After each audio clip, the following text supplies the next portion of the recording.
চাঁপাইনবাবগঞ্জের চৌকা সীমান্ত এখন অনেকটাই স্বাভাবিক। সীমান্ত ঘেঁষা জমিতে কাজ করছেন কৃষকরা।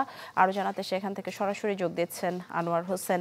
আনোয়ার, সবশেষ পরিস্থিতি আপনার কাছে জানতে চাই।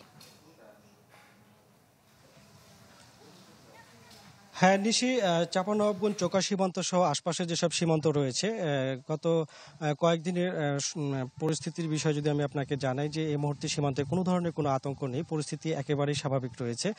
এবং সীমান্তে উত্তেজনার পর এটি প্রশমিত হওয়ার পর আমরা গত কয়েকদিন ধরেই সীমান্ত এলাকায় পর্যবেক্ষণ করেছি এবং স্থানীয় যারা জনগণ রয়েছে তাদের সাথে কথা বলেছি। তারা যেমনটি জানিয়েছেন যে গত ৮ তারিখ পতাকা বৈঠকের পর উত্তেজনা প্রশমিত হলে তারপর থেকেই পরিস্থিতি স্বাভাবিক হতে শুরু করে এবং দিন যতই যাচ্ছে পরিস্থিতি ততই উন্নতি হচ্ছে। এবং আজকেও আমরা সকাল থেকে বিভিন্ন সীমান্ত ঘুরেছি, সাধারণ মানুষের সাথে কথা বলেছি এবং দেখেছি যে মাঠ পর্যায়ে যেসব ফসলি জমি রয়েছে সেসব জমিতে কৃষকরা স্বাভাবিক তাদের কার্যক্রম চালিয়ে যাচ্ছেন এবং তাদের ভিতর কোনো ভয় বা আতঙ্ক নেই বলে তারা আমাদেরকে জানিয়েছেন।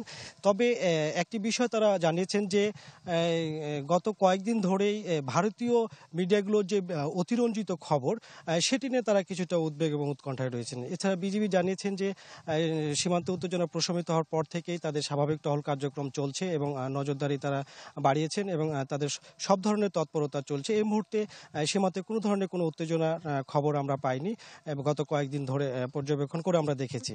নিশি, আর অনেক ধন্যবাদ আপনাকে। দর্শক দেখছিলেন চাঁপাইনবাবগঞ্জ সীমান্ত থেকে আমাদের সাথে যুক্ত হয়েছিলেন আনোয়ার হোসেন। ঢালাইয়ের সেরা প্রিমিয়ার সিমেন্ট।